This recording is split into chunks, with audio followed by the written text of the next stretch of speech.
अनु, रवि, मीरा और छोटू गांव के हृदय में आनंद मनाते हैं। उनकी हंसी हवा में गूंजती है। गांव में फुसफुसाहटें गूंजती हैं, क्योंकि बुजुर्ग जंगल के गहरे रहस्यों की डरावनी कहानियां साझा करते हैं। बिना रुके बच्चों की आंखें प्रत्याशा से चमकती हैं, उनके दिल रोमांच के लिए तरसते हैं। बाबा भैरवनाथ प्रकट होते हैं, एक रहस्यमय आकृति जिसके हाथ में एक प्राचीन पुस्तक है जो अनकही दौलत का वादा करती है। वह अपनी जीर्ण शीर्ण पृष्ठों में छिपे खजाने के नंशे को उजागर करता है, जो उनके युवा दिलों में भाग्य की चिंगारी को प्रज्वलित करता है। कोमल धूप में नहाए हुए बाबा भैरवनाथ बच्चों के बीच बैठे हैं। उनका चेहरा समय का एक रोड मैप है। वह छिपे हुए खजानों की बात करता है। उसकी आवाज एक धीमी गड़गड़ाहट है जो बच्चों की कल्पनाओं को प्रज्वलित करती है। खजाना केवल सोना और जवाहरात नहीं है, बल्कि वह ताकत है जो आप अपने भीतर पाते हैं, और वह बंधन है जो आप एक दूसरे के साथ बनाते हैं। बाबा के शब्दों से प्रेरित होकर बच्चे उत्सुकता से एक दूसरे को देखते हैं।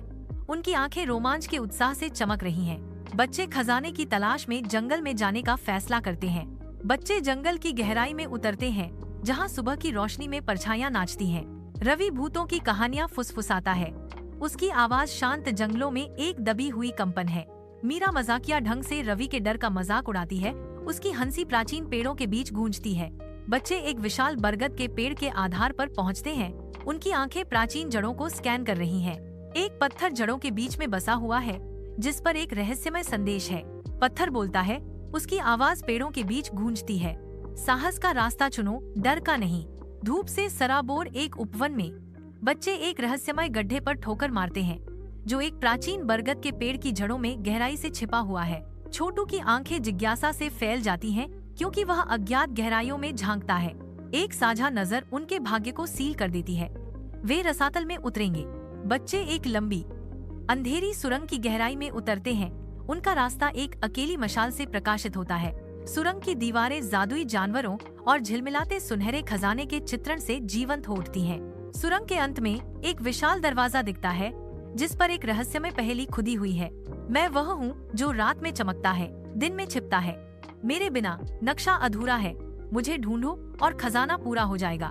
बच्चे सुरंग के अंत में इकट्ठा होते हैं। उनके चेहरे नरम रोशनी से प्रकाशित होते हैं, जो प्राचीन प्रतीकों को प्रकट करते हैं। रवि विस्मय से कहता है, तारा। उन्हें प्राचीन दरवाजे पर तारे के आकार का एक छेद मिलता है। छोटू एक चमकता हुआ पत्थर निकालता है। वह इसे छेद में पूरी तरह से फिट कर देता है। प्राचीन दरवाजा धीरे धीरे चरमराते हुए खुलता है।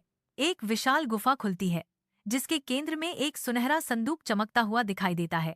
इसके आकर्षण से खिंचे हुए बच्चे संदूक की ओर बढ़ते हैं। विशाल गुफा में एक बेचैनी भरी हलचल छा जाती है। जादुई प्राणियों की परछाइयां दीवारों से उठने लगती हैं। गुफा की गहराई से एक छाया आकार लेने लगती है। छाया एक मानवाकार आकृति में जम जाती है। छाया आकृति एक ऐसी आवाज में बोलती है जो गुफा में गूंजती है। खजाना केवल उसी व्यक्ति द्वारा लिया जा सकता है जिसका दिल सच्चा हो। आकृति की आंखें संकरी हो जाती हैं। उसकी निगाह तीव्र होती है। तुम खजाने का क्या करोगे? विशाल गुफा की गूंजती गहराई में मीरा का संकल्प स्पष्ट रूप से गूंजता है, क्योंकि वह अटूट दृढ़ विश्वास के साथ बोलती है। शैडो की क्षणिक मुस्कान छिपे हुए गहराइयों का संकेत देती है। जितनी जल्दी दिखाई देती है, उतनी ही जल्दी गायब हो जाती है। हम खजाने का उपयोग ग्रामीणों के लिए करेंगे। एक स्कूल बनाएं और गरीबों की मदद करें। खजाने का संदूक खुलते ही गुफा में एक भयानक चरमराहट भर जाती है। इसके रहस्य उजागर होते हैं। छाती सोने और चांदी के सिक्कों, हीरे, जवाहरात और एक प्राचीन पुस्तक से भरी हुई है।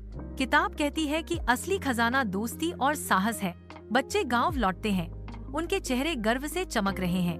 वे बाबा भैरवनाथ को खजाना भेंट करते हैं। ग्रामीण आशा से देखते हैं। बच्चे गांव के चौक में इकट्ठा होते हैं। उनकी आवाजें रोमांच की कहानियों से गूंजती हैं। कहानियां खुलने पर आंखें आश्चर्य से फैल जाती हैं, जिससे प्रत्याशा बढ़ती है।